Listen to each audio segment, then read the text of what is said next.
அப்ப ஆண்மகனாக பிறந்தான்னா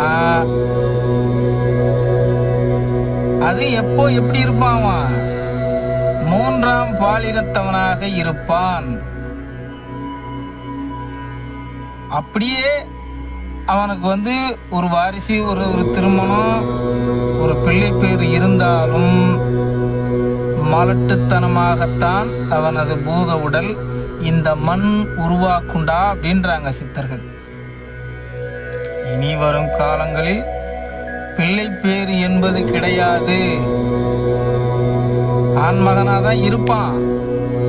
ஆனா அவனுக்குள்ள மலட்டுத்தன்மை இருக்கும்.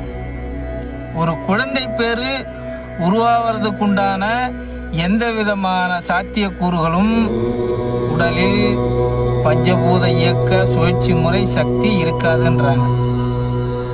இப்ப நம்ம அப்படியே சினிமா